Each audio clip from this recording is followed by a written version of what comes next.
You are now listening to the Friends of Rugby Podcast. Relax your anus. Balls. Thick thighs. Camille Shat. Where's his neck? Eddie Jones. You're fucked, mate. We're nice now. Hello, friends. You are listening to the Friends of Rugby Podcast. Frank has still abandoned the podcast. He's gone for another 2 weeks. So I'm here with a very special guest. Stu from Rouge Rugby Podcast. How are you doing? I'm doing great. It's a pleasure to be here. Thank you for coming on the show. Yeah, I was looking for guests while Frank was gone and reaching out to people, and I was fortunate enough for you to say yes. So let's people know a little bit about Stu. Who is Stu from the Rouge Rugby Podcast? Well, I am a British Canadian. I have lived in Toronto since 2018, became a citizen at the start of this year. I have English and Welsh parents, so rugby has always been pretty big in our family. I played it when I was in high school, and then I wasn't ever good enough to be on like a professional outfit, and I knew that from the start, but I knew like the social aspect of it. Played at my university halls team in my first year.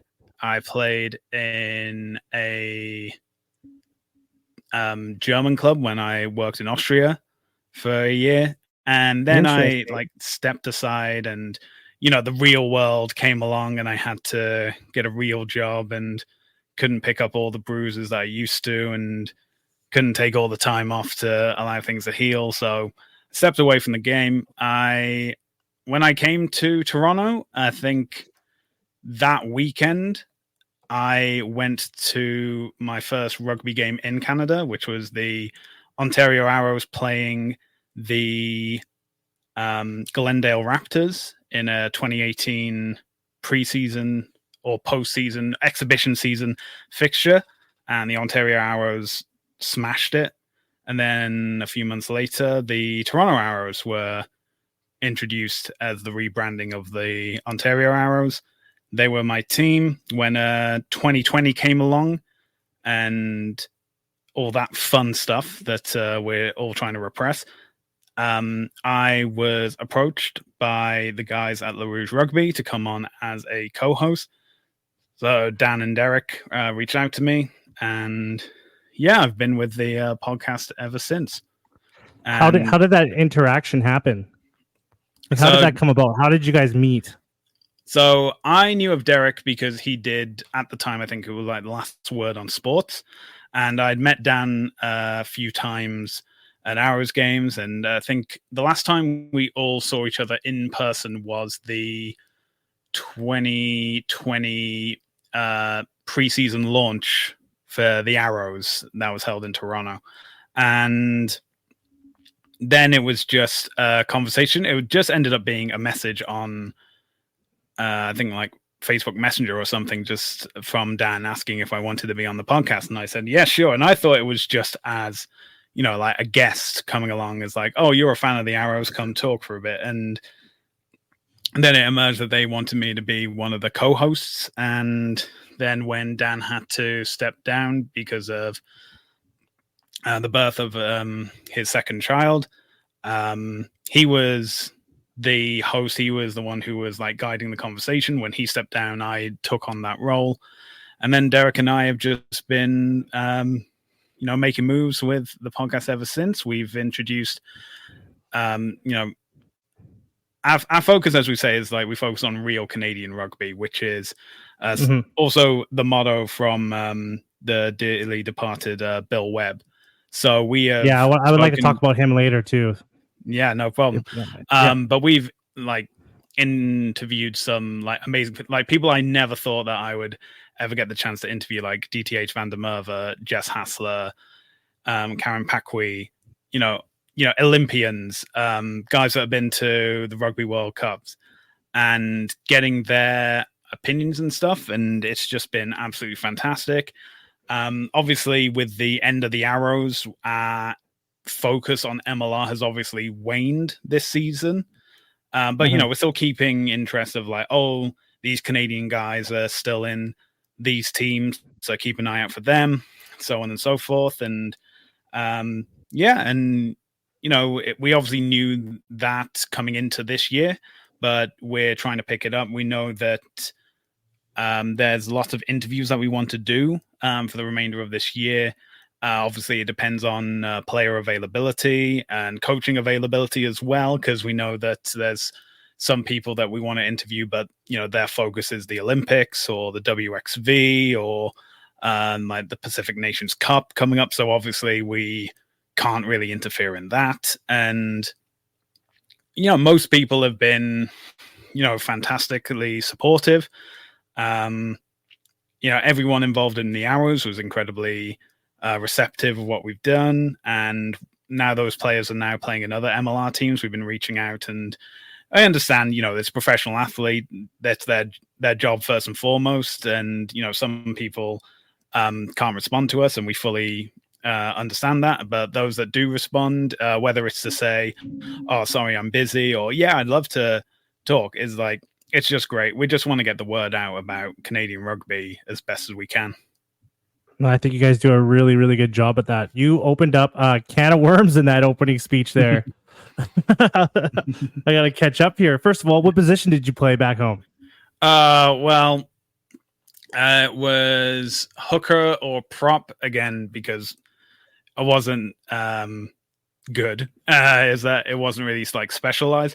And then when I played in Austria, I played fullback, but my weight hadn't changed at all. I just gone from the biggest guy to one of the smaller guys that had turned up, just because their actual front row were monsters. They were like a good foot taller than me, a few inches wider, but it's like they were the brick wall, and I just had to like avoid them in training. And unfortunately, because of where the team was located and the league we were in, it was basically that the other German teams were so far away, because they were in Munich and we were on the border between Austria and Germany, that other teams refused to make the trek to come and play us.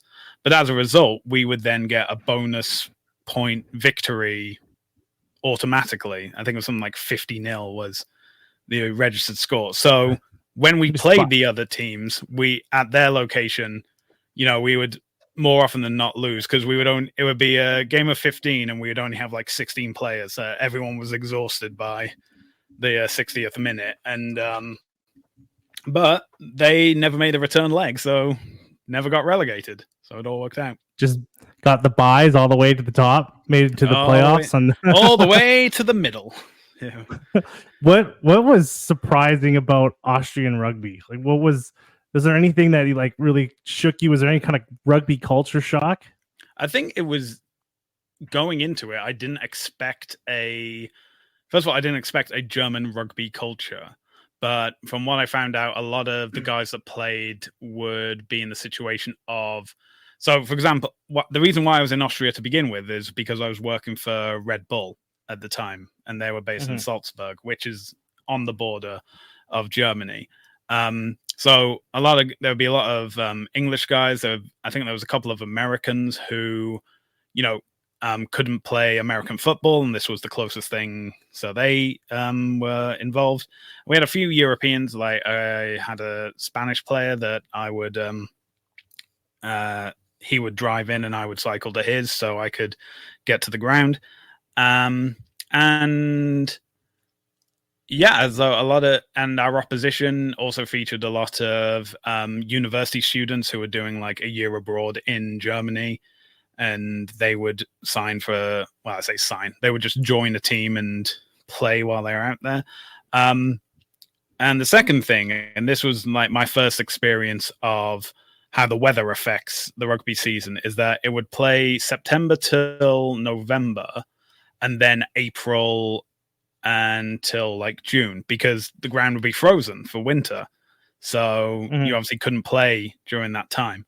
And we did do some training sessions in the snow, and maybe in hindsight that probably wasn't like the smartest thing to do, but it was a great time, and I really enjoyed myself out there. So you played in a team in Austria, but you were playing in a German league? Yeah. Is that how it went? Because you were just so close to the border? Yeah, so the team itself was German, but most of the players were living and working in Austria. It was, the way I put it is, the pitch was in Germany and the car park was in Austria. That's how close to the border it was. Yeah, because you don't really think of Germany having much of like a rugby community when you think about it. But I guess you don't really think of Canada like that either until you kind of get here and notice that there's a lot of people that want to play, that are interested in it. And so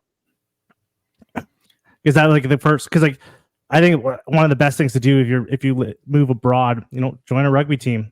Yeah, you just meet a whole swath of friends. Yeah, no, I fully agree with that. Sorry, I'm just gonna keep asking a couple questions about things you say. You said so you had English and Welsh parents. Yeah. And did you grow up in Wales? No, so I grew up in England. I grew up near Birmingham, and so Birmingham, as a city itself, doesn't have a big rugby culture. It is mainly football with Birmingham FC, Aston Villa, and all that stuff. And then the summer sport is cricket. As Edgbaston Cricket Ground. But that said, there is like Birmingham and Solihull Rugby Club as well. Where's the closest Prem team? The closest Prem team was the Worcester Warriors. Now it is probably like either Saints or Tigers, I'd say, depending on like which way you go. My geographical knowledge is maybe a bit out of date, and I'm sure someone will be like swearing at the screen of which one is actually the closest club now. But as I said, Welsh, my mum. So me, my brother and sister, we all support Wales at like a national level. And I think that's just because it was like, all right, I'll support England at football, I'll support Wales at rugby, and like appease the parents in that regard. So when I really got into rugby was about 2003. So like the World Cup in Australia, with England going all the way for that one. And then it was like the Six Nations. And of course, this was around the time that, rugby was moving on to like private channels. So like it would be on Sky or things like that. And so it was like much harder to be able to watch rugby, but there was always the Six Nations. That was always on like free TV. And then in 2005, when Wales won the Grand Slam and it had come out of seemingly nowhere, like just hitched me to that bandwagon. And I've been a Wales fan ever since. Been a diehard ever since. How many times do you watch them play in person? In person, I have seen them play. I saw a few games at the Rugby World Cup, and one of them was Wales Uruguay, and the other one was Wales Fiji back in 2015. So at least twice. But like anyone who knows is that if you want a ticket to the Six Nations, you're going to have to be signing a new mortgage trying to get those tickets. You have to have an a rocket science degree. Like you have to have I've been looking at it because next year I was wanting to go for my birthday, the Six Nations game, and trying to figure out how to get these tickets is insane. Like it's easier to get World Cup tickets. You just sign up, you're in a draw, and you get tickets. But these Six Nations tickets, you have to be part. I don't know. You have to be part of the Illuminati or something. I think they have a like remit of you have to give a certain number to clubs in. I know this is for like the RFU is like you have to give a certain number to clubs in England, a certain number get allocated for sponsors and all that stuff, and then the rest is general sale, and then those are like gone in a few minutes. But Depending on when you go, I'd say if any game is in Italy, try and go for one of the Italian games because it's usually a bit cheaper and it's a good like city break as well. Yeah, that's what people have been telling me of, is because I've been messaging online to people that I know, and they're like, "Oh, go to Italy, go to Italy." I'm like, well, I don't want to go to Italy. I want to go to Millennium. I want to go to, Aviva. I want to go to, what's the one in Scotland there? Murrayfield.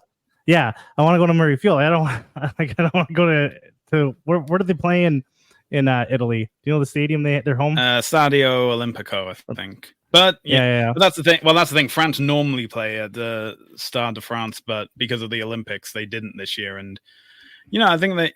But I know that Italy and France have played different locations in the past.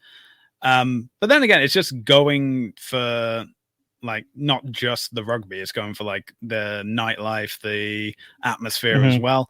Now, obviously, I'd say even if you don't get a ticket to go to like the Millennium Stadium for any of the Wales games, if you go to one of the pubs, you'd have a perfectly great atmosphere, and the drinks are probably cheaper as well. So works out pretty well. Yeah, I know. I was expecting when I went to France for the World Cup, I was expecting cheap drinks at the games, but they were not cheap at all. No, they are not. And the smoking in France too during the games, and in the games that kind of shocked me too. They're just smoking anywhere. The French will smoke anywhere. I was like, God bless these people. Another question that I wanted to ask you also was what's the history of the Rouge Rugby Podcast?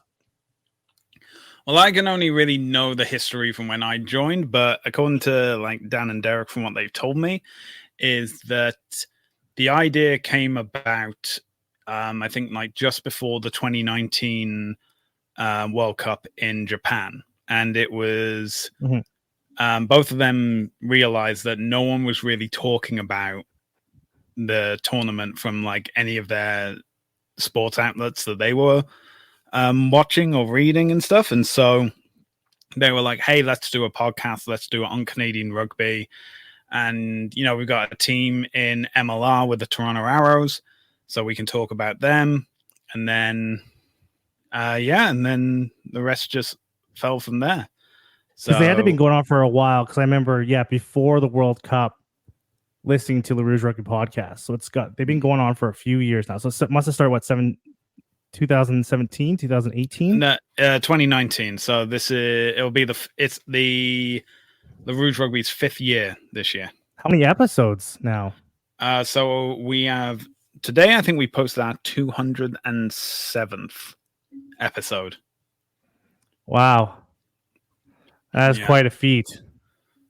And then when you started having guests on your podcast, was there any kind of guests that like really surprised you by how engaging they were, friendly they were, or you got any gossip on that? You got any memorable guests on the podcast?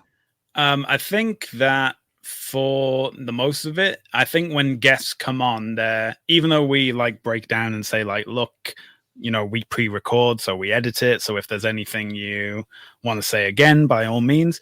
I think at the start, because we're asking them questions about how they got into rugby and, who was their inspirations and stuff like that. I think everyone like is a bit nervous going on because, you're talking about yourself, you're talking about your teammates and stuff like that. But a lot of guys and women that we've had on have, once the episode gets going, you can hear like they get a bit looser, they get a bit more relaxed, and they get more open and willing to talk.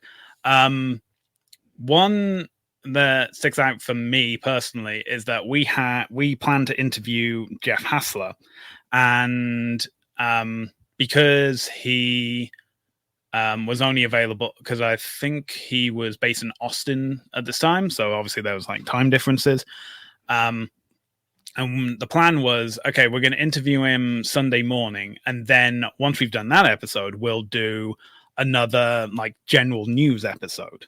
So when the interview finished and we thought, oh, Jeff, thanks for coming on. Really appreciate it. we then said, oh, we're going to stick around and we'll just do a news episode, because this is what we'd done in the past. We'd interview someone and then we'd, do another episode recording. And Jeff was like, I can stick around if you want. And so if you go through our episode logs, there's an interview with Jeff Hassler, and then there's another episode where we're just talking, and Jeff Hassler's there with us, and just wants to chat. Yeah, he was a great spot. I think it just worked out for like everyone involved, just because of when we were doing it and his availability, and so I really appreciate that. But everyone we've had on, we've always been like incredibly grateful. Everyone's been very like flexible and understanding. There hasn't been like any ego or anything off anyone. No one's been like, I can only do this and I'm only going to talk about that. We've been, very open, and we've like issued questions to our guests in advance. And some things they will say, look, I'll talk about this, but I can't talk about that for a number of reasons that they won't get into. And we're like, yep, that's fine. We'll just explain. We'll just like mention it in passing. You don't have to answer it. It's just so like, because if we don't talk about it, someone else is going to ask us, why didn't you talk about it? So, but it's like, we fully understand that, we're asking them for their time, and, we're very grateful for it. So we're very receptive of that. We're very, blessed with the time that we have been given. And yeah, we understand it's like, if we were like more successful, and if we were like, raking in the money, it is like, we're not Steve Nangle or anything like that. We're not like our own podcasting network to then interview people and then pay them for their time. Everyone's just been like really, really graceful and really thankful for the time that they have. So, we take it easily and very grateful for everything going on. Has any like organizations or like broadcast organizations ever reached out to you guys for content or anything? Unfortunately, not yet. So, we'll keep trying. We're, always looking to keep growing, but we're also realistic. We know that rugby is a niche sport in Canada. It only really comes up for the Olympics coming up later this year when talking about sevens. And by the time any interest has come about for that, the tournament's over, because it's only, I think like 6 days total for the men's and women's. And then the men's World Cup, that obviously always gets like eyes on the product. The women's World Cup, unfortunately, not to the same extent, although that is mainly down to history. Obviously now World Rugby is putting far more effort into promoting the tournament. The only downside is the most recent tournament was held in New Zealand, so kickoff times were very unfavorable for a lot of North America. So when the next World Cup comes around in 2025, that'll be in England, so kickoff times should be more reasonable. And So in next year's time, when that tournament takes place, then I think like we can definitely try and do a lot more with that. What about when the Arrows are still around? What was your guys' relationship like with them? Fantastic. Like we had, I had season tickets because obviously I bought them before I became a member of the Rouge, but we also got media passes. Brock, the media relations guy, was always available for us, always able to give us a moment. A lot of the players, after the games would be, would be available for a quick chat just to say like how the game had been, what it worked out. And especially in 2022, after, the season in Atlanta in 2021, no season in 2020. I feel like a lot of the guys were like much more relaxed and able to like have a chat with us after the game. And we understood our position was like press, and we would only be able to have time with anyone if they were available. But a lot of times guys from both teams actually would be available for a chat. I know there's a player for San Diego Legion. I don't think he's playing this year. Michael Smith. He's currently studying his doctorate at UBC, but we had him on, I think, in the off season of 22, and then when San Diego came to play in Toronto, he was there, and he would always be eager for a chat. So yeah, but any Canadian player from both sides, I think the word had gotten out by that point. So yeah, we really appreciated any time the players were available and hopefully not injured, so that we could have a chat with them. Yeah, because the Arrows were surprisingly very, how can I put this in words? They were very like open, very accessible. Yes. To their fans, or for a professional sports organization. Like they were very like you could reach out to them and they would respond to you, especially even their owner Bill Webb. Yeah, no, Bill was was just always. I remember my interaction with Bill Webb. If I can go back when the Toronto Arrows first started and they had a Facebook fan page. Yeah. I joined the Facebook fan page, and there was Bill on the fan page. He was in the fan page, so you would never see anything like that. Also, I get this friend request on Facebook from Bill Webb. Yeah. So I have no idea who he is. I just think he's just an Arrows fan, rugby fan. Yeah. And so, like, living in Canada and being a rugby fan, you're pretty much living on the moon. So anyone that's going to give attention to rugby, you're going to talk. So I remember chatting with him about games in Europe and all sorts of stuff on Facebook, like chat, messaging him always messaging me back. And I'm just thinking he's just some guy. Like just some. And then one day on YouTube, I'm watching YouTube, and there he is on YouTube. And I'm like, what the hell? Like this guy the whole time? Like that's how, to me, losing Bill Webb, Canada lost like a rugby advocate that we're not going to see for a really long time. Yeah, we said that when Bill tragically passed, rugby and Canadian rugby had lost a giant because, he was a money guy, and when you get down to the brass tacks, is like you see people saying that, I'd love an MLR team in Vancouver, I'd love an MLR team in Alberta, in Calgary, or let's have one in Winnipeg. Let's have one in Montreal and stuff. Well, bottom line is someone's got to stump up the cash to do it. And Bill was the guy who did that. And when he passed, when we did our memorial episode for him, we reached out to the rugby community and said, hey, if you have any like personal stories of Bill Webb and how he's helped your rugby team or rugby journey, let us know and we'll mention it. And like if you want to leave your name, by all means. If you want to leave it anonymous, that's fine. And I think it was the Toronto Amazons were they still are a women's rugby team in Toronto, and basically it just came down to Bill saying, what do you need? And as a result, there have been players from the Toronto Amazons that have been able to get onto like national honors, whether it's at age grade or like the senior team as a result.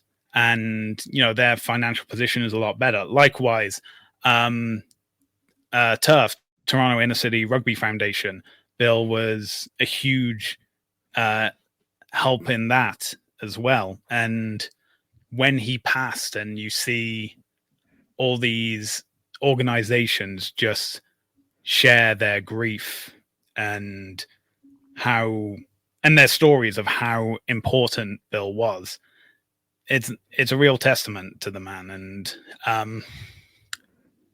because I remember his funeral was on September the 9th. And I only remember that because September the 8th, there was a memorial gathering. And not only was that the opening of the 2023 World Cup, but that was also my birthday as well. So, maybe not the happiest birthday to send your respects to someone you care about that's departed. But I felt it was like I had to just go there, just pay my respects, meet the family. And yeah, when I went, it was towards the end of the occasion, but the family was still there. A lot of people involved in Rugby Ontario and the Arrows were there as well. And then obviously, as the months went by and the news, the Arrows were folding, it was really heartbreaking. But people say like, oh, can we get the Arrows back? And it's like, well, technically they've filed bankruptcy and the MLR now holds all the rights. I think the Arrows Academy only still exists because it was already a partnership with Rugby Ontario. So those rights remain with Rugby Ontario at the moment. Oh, I'm not a lawyer, so don't quote me on that. But like, even though Bill's gone, and even though the Arrows as a senior MLR team is gone, his legacy still remains. And I think that's super important. I remember messaging him. I messaged him right before the World Cup too. I think it was a month or two. And I was like, oh, I wonder if he's going to go. And I'll have a drink with him or something like that. He's like, he's probably going. He's an owner of a team. He's probably got money. He's good to go. And I asked him, I messaged him, I was like, hey, are you going to the Rugby World Cup? And he's like, oh, not this year. Not going to make it this year. And that's all he messaged me. And I was like, oh, sucks. I was going to buy you a beer. And he's like, next time. But then I think he died like a month later. Yeah. So I don't know how sick he was or anything. But yeah, he was a trailblazer. Probably the most impactful person in Canadian rugby in my eyes.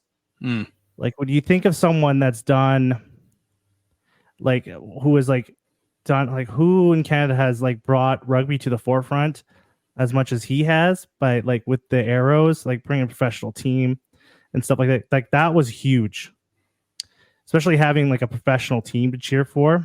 Yeah. So that is sad, but when the Arrows folded, like what was the conversations with the Rouge Rugby? Like, what were you guys like? Because that must have been pretty impactful, because that was the majority of your content at one point. Yeah. So we had already planned, I think, because the news came out in like the end of November, and we had already planned, like, look, Christmas is coming up. Nothing really happened in December anyway, which was obviously the commentator's curse. Was like, okay, we're going to take December off. We're going to plan ahead for 2024. We'll go from there. We'll do what the same thing we've done last season of, we'll follow MLR, we'll follow the Arrows. We'll speak of any, senior test games for both the men's and women's. We'll talk about sevens when those are happening, because that all changed as well. So when first of all, the announcement came, I believe, from like an Instagram page, first of all, which threw everyone off, because everyone's like, is this real? Is it? I remember that first thing in the morning. Yeah. There was big drama.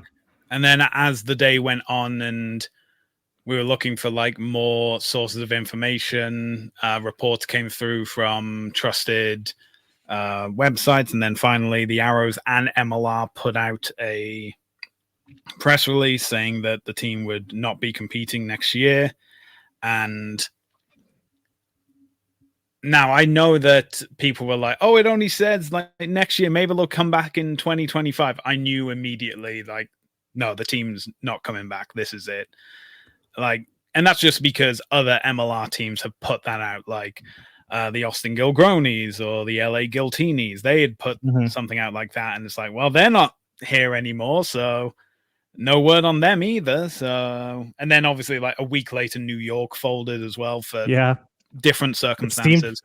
It seemed pretty dire at one point, because it was like Arrows, then New York was going, and then I think Atlanta after that. Atlanta was a pre-planned situation. So similar to Toronto, their owner, their financial backer, Marcus Callaway, he had passed away in late December of 2021. And I think the reason why Atlanta was able to continue where Toronto wasn't was because the earnings call and making sure the finances for the next season had already taken place by the time Callaway had passed. So Atlanta was already had the finances in place for the season, but because and Bill passed away in like late August, it was, before the earnings call, and from what I've gathered, it was a situation where they had a potential backer in place, but nothing the ink hadn't dried. They hadn't signed any contracts and stuff. And then when it came closer to the time, they got cold feet, pulled out, fully within their right to do. And then it was just like a struggle to try and find another backer in such a short period of time. And as such, the Arrows could no longer continue. So yeah, it's a bad situation, but it is what it is. Yeah. So back to the podcast. So when now that happened, then so your guys were just like coming up with a new game plan for the lack of the Arrows. Yeah. Did you just so you guys have been covering MLR? Yeah. Yeah. Still? So not as much anymore. We made the decision of during the regular season we would at most do an episode every 2 weeks. With the exception of if we had an interview on, and then the interviewer could be in between. We also kept our nose to the grindstone of any development at things like age grade level. So, for example, the men's under 20s, they're in a training camp at the moment for the Junior World Trophy, and that'll be taking place at the start of next month. I actually think probably from this coming weekend, because we're recording on the 27th of May, and I think the first game is June 1st. So, you're talking about the Arrows Academy? Is that what you're talking about? No, the national men's under 20s. National, okay. So, because how often are the Arrows Academy playing now? So the Arrows Academy, they are in what is known as the East Coast Rugby Championship. It's a new competition that's been established. And I think the big issue is that because rugby, they've been playing against Rugby Quebec, they've played against the New England Independents. It's all guys that are like either at club or in university, and so they're not it's not a professional environment, while some guys at New England and I think Quebec are doing like rugby on like a semi-pro level. So it's but we had head coach Jamie Cudmore and team manager Tim Matthews on a couple of weeks ago, and they were saying like, look, the focus on this is just making sure the guys are ready for the Coast to Coast Cup, which is happening next month as well. And so it's not necessarily about winning the games at the moment. It's making sure that things like technique can be addressed.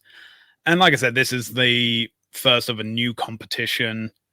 The finals, I think, take place this coming weekend as well. And they have, I believe, like an Ontario East versus West exhibition game coming up. So, and it'll be decided after that which players are then going to Halifax for the Coast to Coast Cup. Did they talk about their end game for the Arrows Academy, like what their main objective is?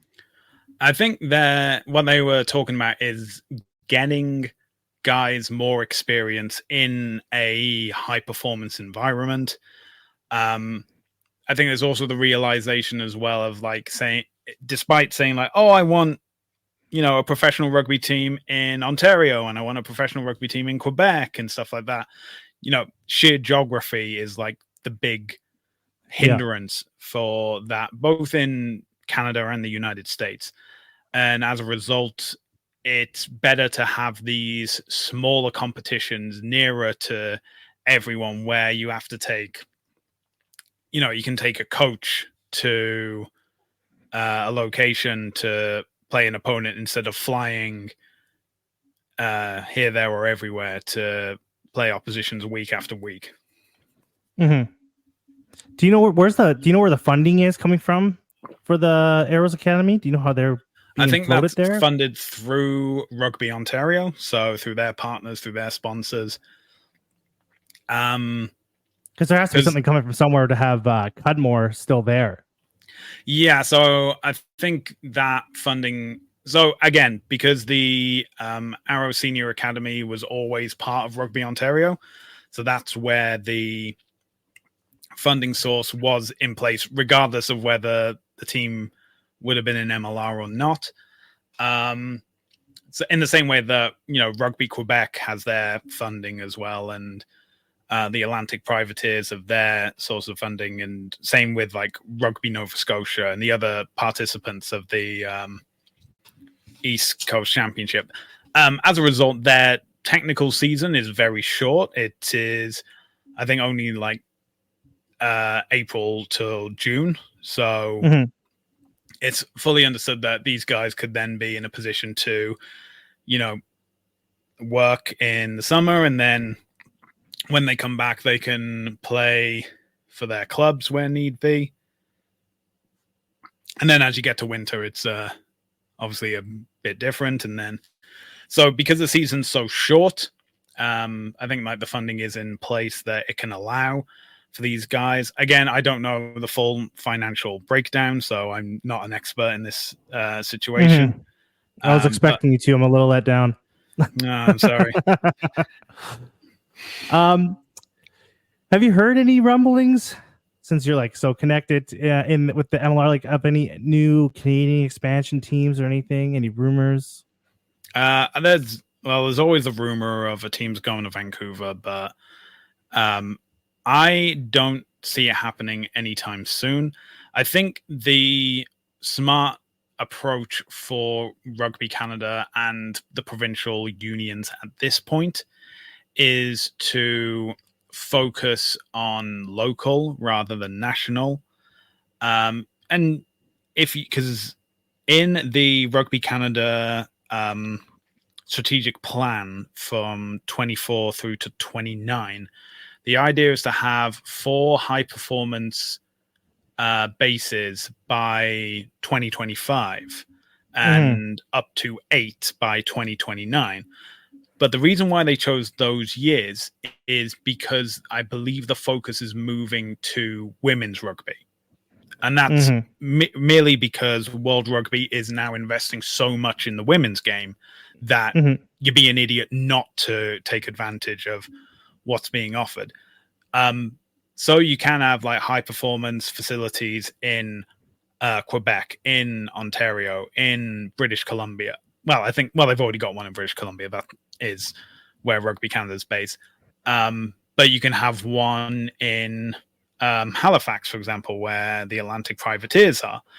And then you can talk about, okay, if you've got this high performance facility, what is the opportunity that, for the women, there's the Pacific 4 series. There's also the WXV. There's, in this time frame, there's going to be 2 Women's World Cups. So you can say, okay, this time, this is when those facilities are booked. For like non-traveling reserves, they can be based at whichever location is convenient to them. And if they need to be called up, they can then book a flight to fly to England, Australia for that tournament. But outside of that, when it's, a men's competition's coming up, like the Pacific Nations Cup, or hopefully the Men's World Cup, when that is in Australia, and hopefully Canada will be competing in that, and then we can block time and say, okay, like the men need this for their prep work, and then we can balance something out. Now, again, this is a conversation further down the line. These performance facilities haven't even been mentioned beyond that strategic plan. But then again, that only came out like a few months ago, so I'm not expecting, ground to be broken anytime soon. I'd say working in partnership with university facilities is probably like the best way to go for now.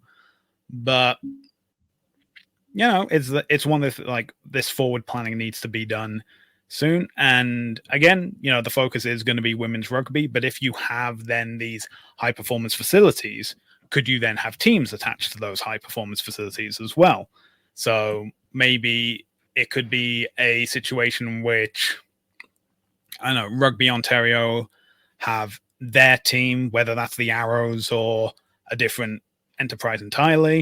And then you have Rugby Quebec, and then you have more games in a professional environment. And then you could build something like the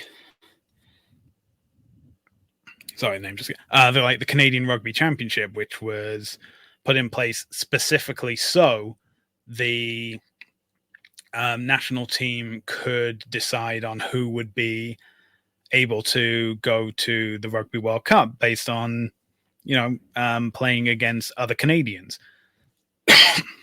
Now, I'm not saying like that's the end goal. I fully understand like that would be, again, something that's very short, and because of distance travel, that would be a very expensive venture as well. So there would need to be funding models in place. But if it's something that can be pulled off, and it's something that means you don't have to fly all the way to Vancouver Island to be able to play for a national team, I think it's something that needs to be understood and realized as soon as possible. Because their timelines in that announcement were surprisingly like quick. Like they wanted to reach a lot of goals like very fast. I'll be honest, I prefer them being ambitious and conservative. I would rather them fail trying to get to like reaching the stars than accept reaching the hilltop. Oh, I totally agree. At least, yeah, just trying to take all their shots as much as they can. How do you think they're doing so far on that plan? So when the high performance review came out, it was basically like all the issues that everyone already knew about just put into black and white. So, so I think one of the things that has hindered Rugby Canada as a whole is basically the refusal to accept that rugby is professional. And now you can argue that, okay, Rugby Canada didn't have the finances at the time to follow a professional model, and it had a lot of negative impact. Like so many clubs in England alone were no longer able to keep players because they just couldn't afford to pay them anymore.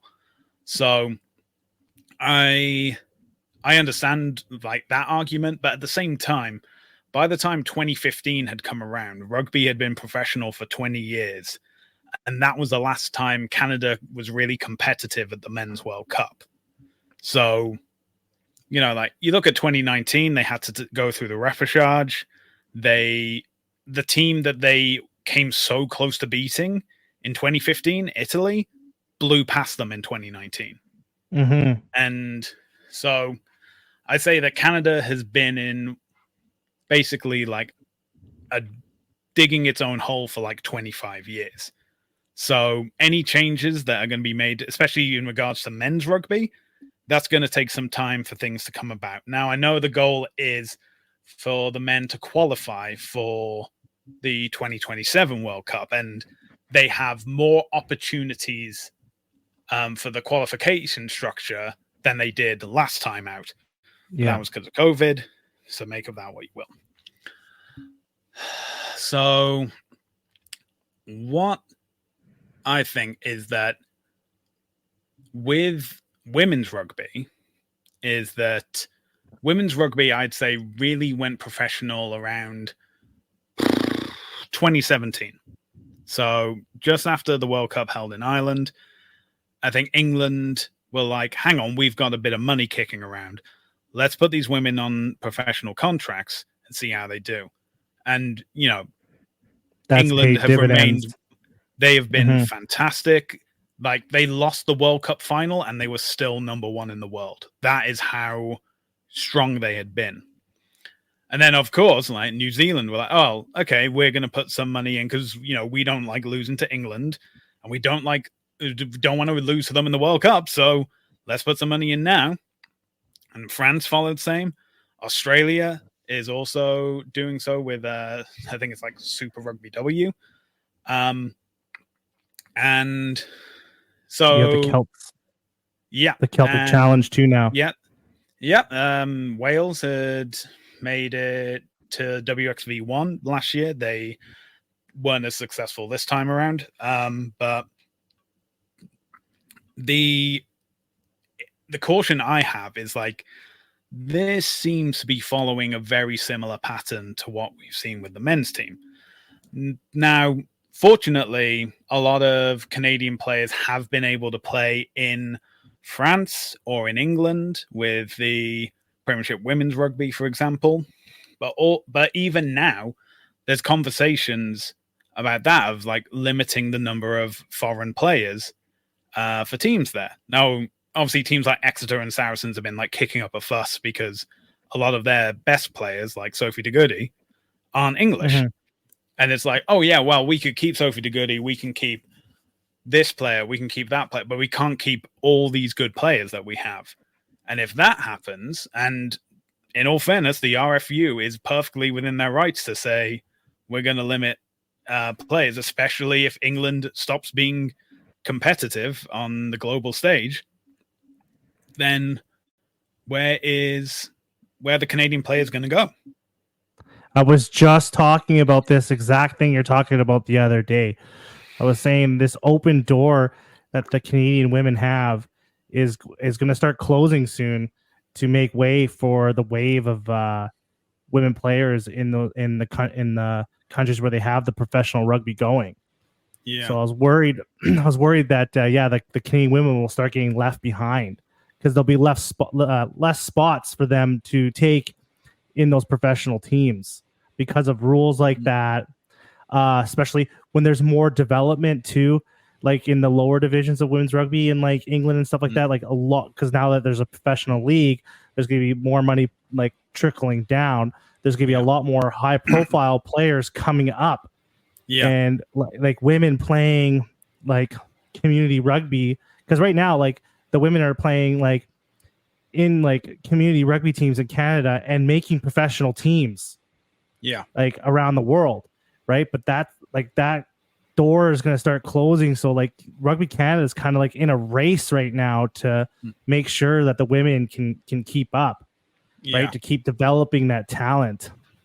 Because like now we're riding on a high, like the Canadian women beating the Black Ferns. Like, I don't think a lot of people understand how significant of a sporting accomplishment that is. Yeah. Like, especially in New Zealand to take that. Yeah, like, no. Oh, we talked about it a lot on our latest episode. Oh yeah, I just listened to it actually. That's the concern for me is like things are working out now, but all it takes is for the RFU or the French Union, or even if players get to play in like New Zealand, they just needs someone to make the decision of like, oh, you can only have 2 or 3 foreign players per team. And then you can have obviously players of dual nationality. Like, for example, I have a Canadian passport, I have a British passport. And if, I had a daughter who wanted to play rugby in England and play, with Saracens or Loughborough or any of those teams, she would be able to do so. But if she wants to make a commitment to Canada, then she has to either prove that she's one of the players that any of those teams make the exception for, or she has to leave the team. And, this has been happening in like men's rugby, and I fear that it will eventually happen in women's rugby, because all I can imagine is that, oh, Canada beat England in the semi-finals. Now we got to make a policy change. And so it basically become like the victim of your own success at that point. And so that's what I know that the United States is launching a women's professional rugby competition. However, at this time, there's not been that many details coming out about it. And again, it's the United States. Well, again, there aren't that many details at this point. But what I would suggest, based on the information we have already, like a national competition may not be the easiest thing to do, especially with regards to travel. I'd say if we could centralize a elite domestic competition or cross-border competition with the United States and have it based on the East Coast, the most populated area.